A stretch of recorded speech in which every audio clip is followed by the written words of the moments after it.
Throughout the centuries, mankind has searched for answers to questions such as, why are we here? What is the nature of God and the world around us? And is there life after death? But perhaps the ultimate of all such questions relates to our own eternal reality. And it is this quest for who we really are that lies at the heart of all spiritual endeavor.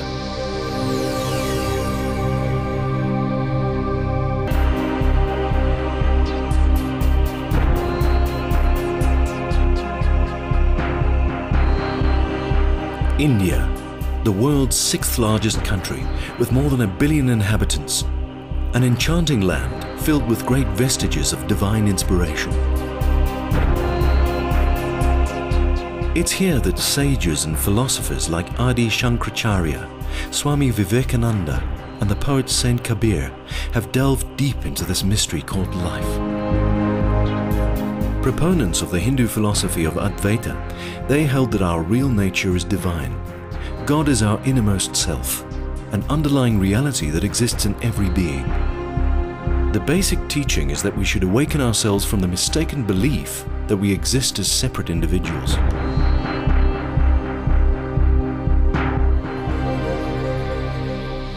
Advaita simply means that the ultimate reality is non-separate. The aim of Advaita is to liberate the soul from a cycle of reincarnation.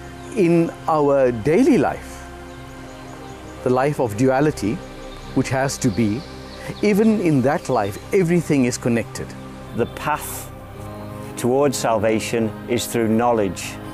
Knowledge of the self and the realization that one's soul or self or Atman is non-different, absolutely identical with the absolute self.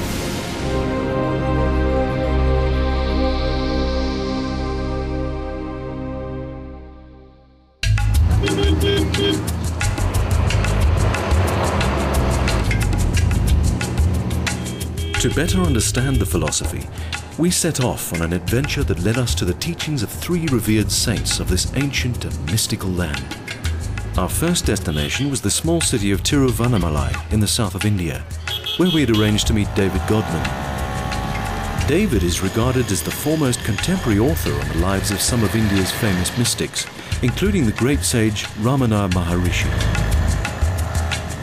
I first heard about Ramana probably in 1974 when I picked up a book in my college bookstore in England. I devoured it in an afternoon, and I have to say the effect of reading that book was to completely silence my mind. Up till that point I'd been a voracious reader of spiritual books, philosophical texts.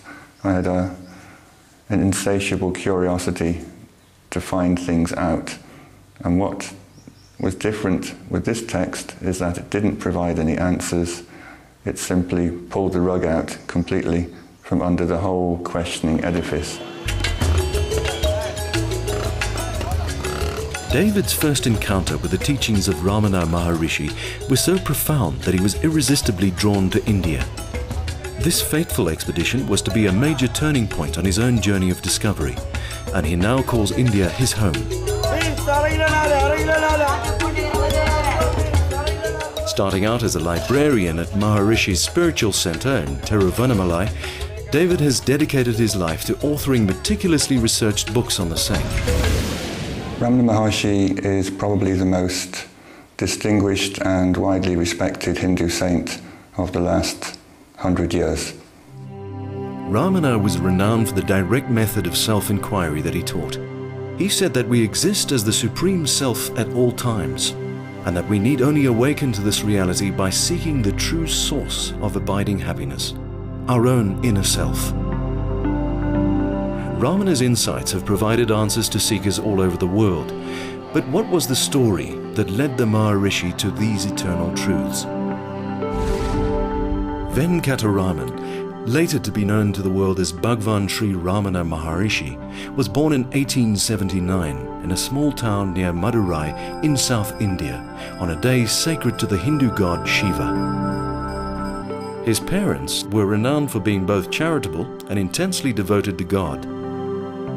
While there was nothing particularly distinctive about his early years, he had a remarkable spiritual awakening at the age of 16. Sitting in a small room in his uncle's house, the thought occurred to him that he was about to die. The feeling of impending death did not unnerve the young boy. Instead, it culminated in a spontaneous inquiry, during which Ramana recognized his true nature as immortal spirit. Losing all interest in his former life, the young sage decided to leave home. He wrote a brief note to his family and secretly embarked on a journey to the holy pilgrimage site of Arunachala.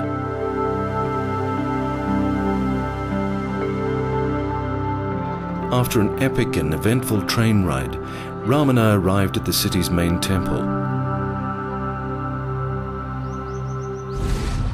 Although it was closed at the time, all the doors are said to have miraculously opened as the sage made his way to the innermost shrine. The temple became the first place of residence for Ramana. Here, he sat for long periods of time, deeply absorbed in the bliss of the self. So complete was his disassociation with his physical body that he remained oblivious, even after being assailed by street urchins and insects.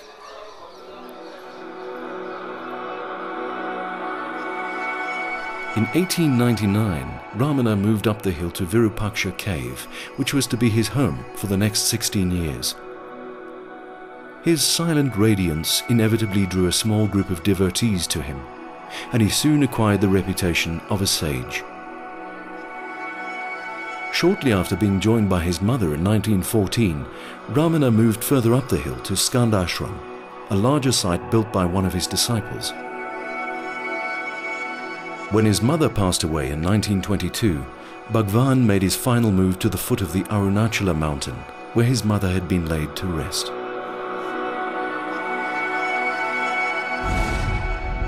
As the years rolled by, a spiritual community of the Maharishi's followers developed into an ashram that still stands today. At the heart of the Ramana ashram is a small meditation room, in which pilgrims would come to seek Ramana's guidance in their spiritual pursuits.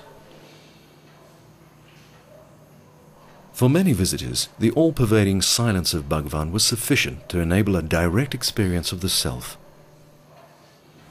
Now this hall was, I think for everyone concerned, a truly magical place. I've come across so many accounts of people who were attracted to Ramana or merely came to see him casually, who came to Ramanashram, and this would be the place where they would have their first meeting, mostly.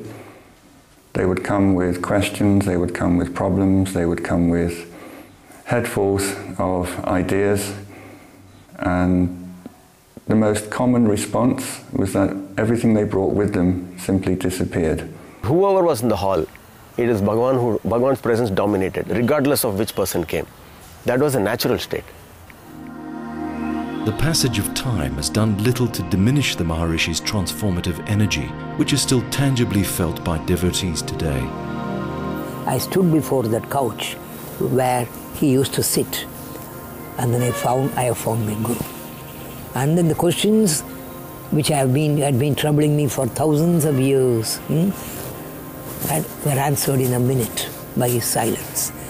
Why, how, I can't say, because Bhagavan is basically an inner Guru.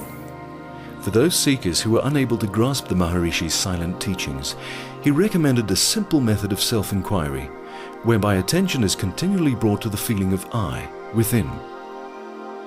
Ramana said, "I exist is the only permanent self-evident experience of everyone. Nothing else is so self-evident as I am. It is only by diving deep into the spiritual heart that we can find the unconditional peace and bliss of the self."